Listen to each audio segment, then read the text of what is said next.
Welcome to this week's Foundation Friday. I am joined today by a familiar face to all of us here, Lovern Gordon from Boston Financial Equity Corporation and Executive Director of Love Life Now Foundation. Lovern, always a pleasure. Always a pleasure, the very same way, Jesse. Thanks for having me back.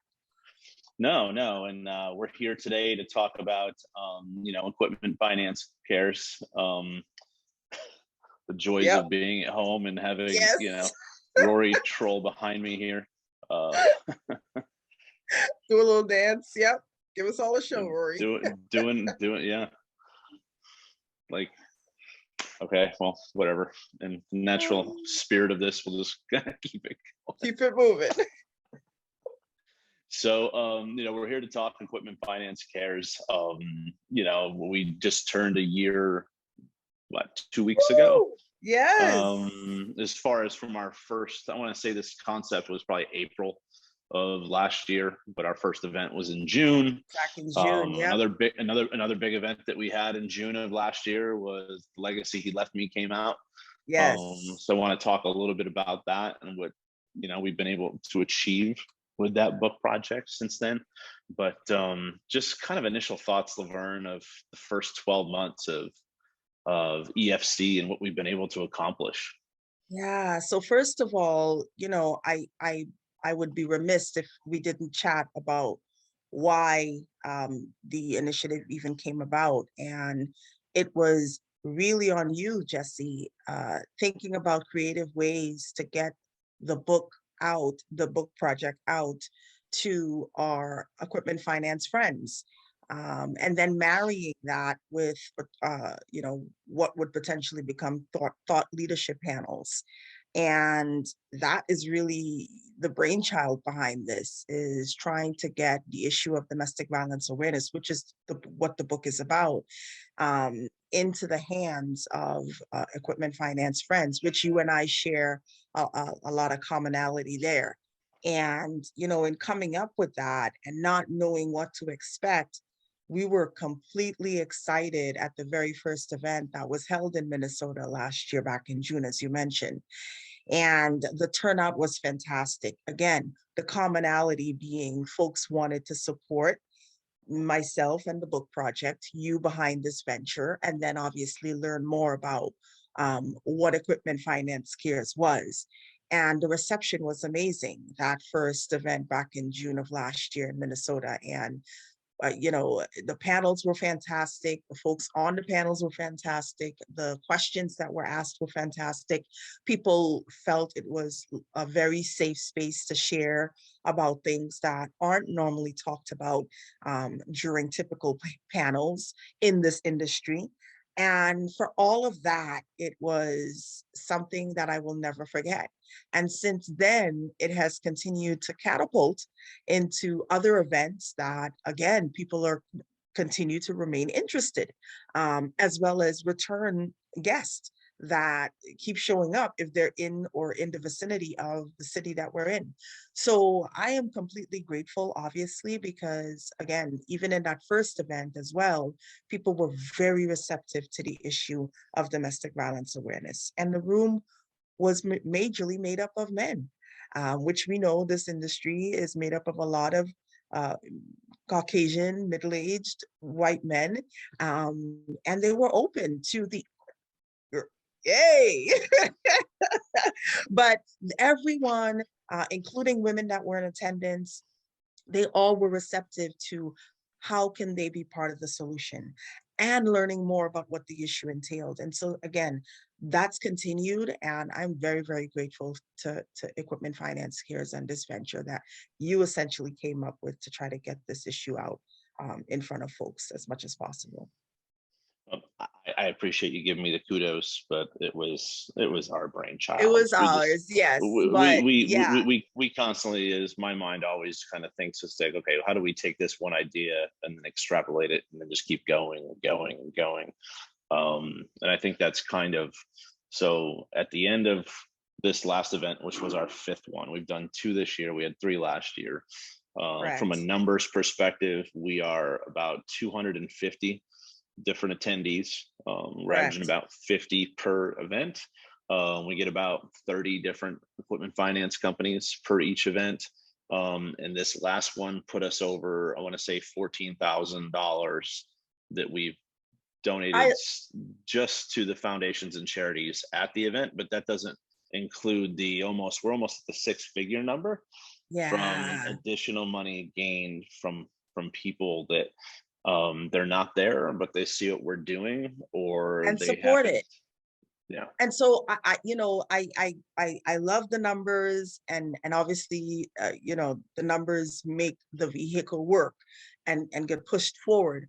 But a huge shout out to the very first sponsors that we had, the very first people that signed on and said, we support this, we believe in this, we support you. Whatever their reason was, they came on board and they made that first event happen. If they didn't jump on board, we wouldn't have an equipment finance history we talk about here today. So shout out to No. our very first inaugural sponsors that came Yeah. onto that Minnesota event. Shout out to you. And obviously to all the amazing folks that showed up to that very first event. I can't not keep going back to that event because that's what pushed us here now. Other people saw and heard from them what the event was like, what it meant for them, to be in a space like that. And that in itself, talking on social media about the thoughtful topics that were put on during the panels, the book signing that followed right after, and what was entailed there. I mean, just again, I'm very, very grateful to those folks because that really, opened up the doors for others to want to join in. Yeah, no, and I'm going to call out a couple of them because Yes. Dedicated was our Yes. first diamond sponsor, and Love then it. you had Great American Insurance was the other Yes. one when they found out what we did, and basically what they do is every time that we put on an event, they give us $1,000, and it helps go directly towards putting on those events. All leftover monies from our events go divided 50-50 to the foundations and the charities that we showcase at each event. So every Ah, dollar goes towards making a difference for someone's foundation or charity. So those were the absolutely. first two, and then this year we picked up three more: Ah, Eastern Funding, Honor Capital, and Northland Capital. So shout you know, out to all of you. Shout out so to all of we'll you. we'll, we'll continue to keep going. From a 501c3 update perspective, we are we started off as an LLC in Arizona. Yep. The law firm of Morat Hawk and Hamroff was gracious enough to provide us legal counsel to get us Yes. 501c3 status in pending. But we are now Equipment Finance Cares Inc. out of Garden City, New York. So as someone Yes. who left the state of New York, I can never leave the state of New York apparently now. So, but hey, I you know love what? that. At least we're not in Boston. So I guess I'll just Hey, throw that one what in a there. shady dig. What a shady day for the gal who's sitting 25 minutes outside of the city. No bueno. But shout out to Bob Cohen and his team. Again, another supportive person that, really, is backing what we're doing, and there are many others like him, and we are really just so grateful for each and every one of you, because without you there is no equipment finance cures, right? Honestly, going from city to city, being able to reach people in the way that we're reaching them, and again providing safe spaces for folks to talk about things that are not usually brought up in typical panels and events like this. And the fact that we're supporting the charities that folks in this industry care about. That is Yeah. huge. With these events, we're getting to know people more on a one-on-one basis. It's not your typical networking event. It really opens up space for folks to really talk about who they are, what they support, why they believe in certain things. And that gets other people involved and, saying to themselves, wow, I've known this person for 20 plus years and I never knew this about them. I've known this person for 25 plus years and I didn't know that they supported this or this was what they cared about. Again, equipment finance care. So I'm really, really excited about where this initiative continues to go, where we are Mhm. going. And some of the cities that we've touched that already, I know you're going to name them, but where we're going as well. So you want to touch on that, Jesse? Yeah, so our next one is Tuesday, September 20th, and we are in Plymouth Meeting, which is just outside of Philadelphia, and Auxiliary's hosting that one. And then Wednesday, November 16th, we are back in Southern California, and Blue Street's hosting. I think we already have our locations down for next year, which is great. January, I think we'll be in my backyard here in Arizona. Arizona, doing. I think we're going to piggyback off the CLFP event with a read, and then in April, Wintrust is going to be hosting down in Frisco, Texas, and then we have Baltimore in June, which will be a partnership with NIFA for their crab feast. I am talking today with Sean Arnone to discuss our golf tournament that we're going to be putting on starting next summer, Next 2023. summer. Gosh. And then, yeah, so Very it's exciting things. And shout out to Sean Arnone. I mean, yeah, he is what, somebody called the last time we were there, the Godfather of New York. Shout out to Sean Arnone. He yeah, I could see really that. hosted a really great event for us, and we were really excited when we visited his city, as we are when we visit all of these great cities, and to meet all of the great hosts that help put on these events for us. We're very excited about where we're going to, and where we've come from. So thank you again to each and every one that's hosted us over the last year. Yeah. Yeah, and for the people that have been to multiple events, also I want to thank the Monitor for allowing us to have this platform here for Foundation Fridays, and then our Equipment Finance Advisor for the partnership that we have with them too. So thank you to the trade publications. I mean, if anything about EFC, right? It's competition, or it's about the greater cause, the greater good, Yes. and you know Yes, and folks see the good in that, and again, very appreciative of all of them. So at this point, you know, again, we're getting the thought leadership panels out there to people that really want to get a hold of these types of topics, and understand more about how you can make business, you know and still support the people that are around you, working with you on a day-to-day basis. And I think that counts for so much. But again, we also are pushing the issue of domestic violence awareness on every leg, every new city that we attend, and the book. And this also, as you said, marks the year anniversary of this book project that we took on, that EFC sought to get ahead, or get in front of folks, to get them more involved in the area of domestic violence awareness. So I'm so incredibly grateful to each and every person that's read The Legacy He Left Me. I still have folks, when our last event back in Minnesota, our second time there were many new attendees, and one woman was so sad that she didn't get her copy, and I was able to mail that out to her. So again, just very, very thankful to you guys for embracing this book project alongside Equipment Finance Cares events. And we're so excited to all the cities that we're coming to be able to share it with folks there. Please note that if you are at an Equipment Finance Cares event and you see me standing there with the book, please know it's not for sale. The books are sponsored by great folks that seek to be part of this initiative, and very grateful. So you can come and get your free copy at any event that we are at. So that's another incentive for you to attend an Equipment Finance Cares event. and thank you for that. So it's some highlights, real quick, Lovern, on what you've been able to achieve as a first-time author in your first 12 Wow. months. Whew, gosh. So I'll start with current date, which I just got note of today. Um, Back in December, I was able to take a trip to Trinidad, which is where I'm originally from, and get the book into stores there. So it's currently at all Muhammad's bookstores in Trinidad. And this year, actually, and this year, I'm being honored as a first-time author there. And that is happening on July 26th. I won't be there, but I am working on getting my mom as an attendee there to accept the award on my behalf. So huge, huge, huge. It's being presented by the National Library there.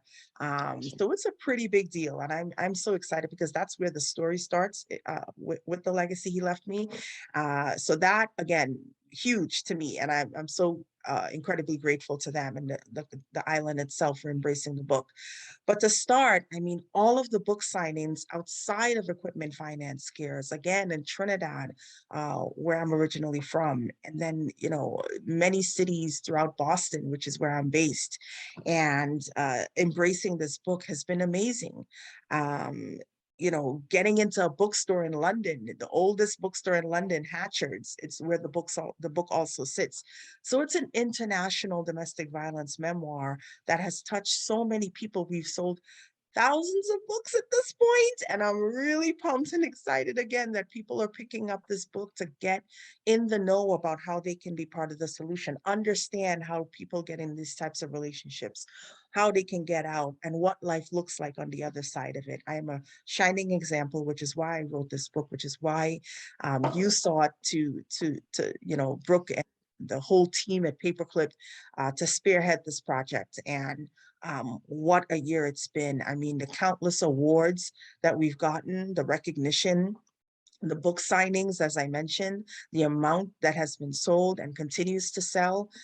Gosh, the workshops around the book, the keynotes around the book, most recently in Boca Raton, Florida, and here outside of Boston for the Massachusetts Women of Color network event, where I was the keynote less than 2 weeks ago. So shout out to everyone that continues to embrace the message of this book and wants to know more. So I'm incredibly grateful. If I could name each and every single thing, it would probably go beyond the time that we have here, Jesse, Yeah. because there have been so many. But again, I am so incredibly grateful. If you want to follow the continued journey, you can visit at The Legacy He Left Me anywhere on social media. Well, Instagram and Facebook. You can get us at The Legacy He Left Me. So again, just really excited and grateful to Paperclip Publishing, EFC Cares, and everybody that continues to support the book. Well, excellent, Laverne. Well, always appreciate your time here. I I'm appreciate you. excited. I mean, I want to, thank our advisory council for EFC, because as this started to take off, while I think that you and I are pretty intelligent people, you always surround yourself with people that are even more intelligent than you. So shout out to Reed Rakovich, Brittany Weber, Stephanie Hall, Nancy Robles, Ricardo Rios. Yes. Brittany Weber. I'm missing somebody. Jamie Haver. Yes. It was our latest one that we brought on, and to all the Yes. people that have volunteered or raised their hands to get more involved. Sean McKenna has been, I think, at every event to date. Love him. And so is Sean Smith. So, thank you, everyone. Thanks for all your feedback. What's interesting is when you send out a survey, typically you maybe get 5-10% response. Like we're getting about 40 response rates to our events that we're putting on, which is fantastic, because that feedback will make these events even more better. Yeah, even better moving forward. Yeah, for sure. For sure. Thank you guys, and for the continued support. And obviously, if you want to understand the hype, attend an event. Right? No, that's fair. That's fair. And I miss one person, RJ Grimshaw. Oh my Thank you, gosh, RJ. Gosh, shout out to RJ Grimshaw and our whole advisory board team. We appreciate you and all the work that you put in to, again, push EFC forward. Thank you very, very much. All right. Thank you, Laverne. We'll be talking soon. You have a great day. You too. Take care. All right. Bye.